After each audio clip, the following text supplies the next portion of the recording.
हर हर महादेव।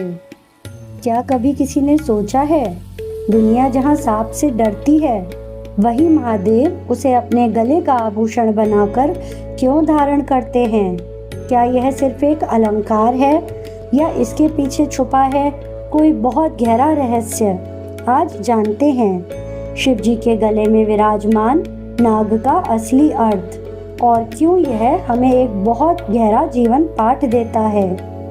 कौन है शिव जी के गले का सांप? शिव जी के गले में जो सर्प दिखाया जाता है उसे अक्सर नागराज वासुकी माना जाता है।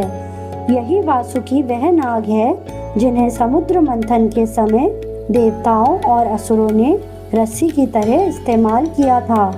जब समुद्र मंथन से हलाहल विष निकला, इतना भयंकर कि पूरी सृष्टि नष्ट हो सकती थी, तब महादेव ने वह विष स्वयं पी लिया और बने नीलकंठ।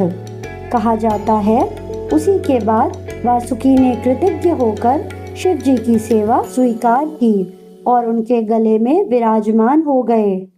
लेकिन कहानी यहीं खत्म नहीं होती। अब जानेंगे शिव जी सांप को क्यों धारण करते हैं। पहला अर्थ है भय पर विजय।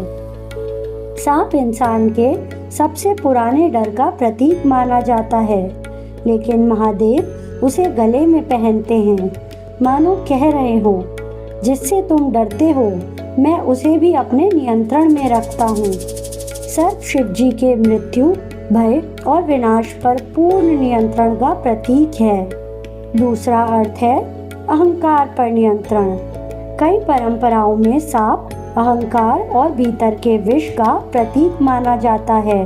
शिव जी उसे मारते नहीं, उसे साध लेते हैं। यानी जीवन का पाठ यह है, अपने भीतर के क्रोध, अहंकार और डर को खत्म नहीं, नियंत्रित करना सीखो।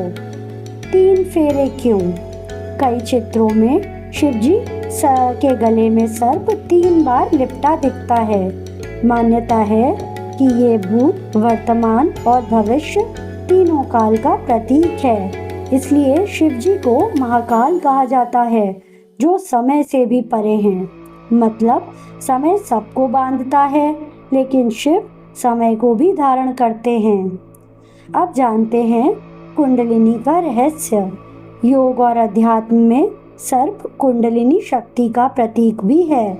यह एक दिव्य ऊर्जा जो हर इंसान के भीतर सोई हुई है।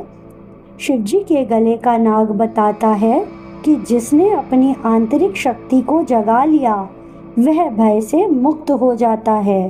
तो अगली बार जब आप महादेव के गले में नाग देखें, उसे सिर्फ एक सर्प मत समझिएगा। वह याद दिलाता है डर को जीतना है, अहंकार को साधना है और अपनी भीतर की शक्ति को पहचानना है। तो ऐसी ही और भक्ति कथाओं के लिए हमारे साथ जुड़े रहिएगा। हर हर महादेव, हर हर महादेव, हर हर महादेव।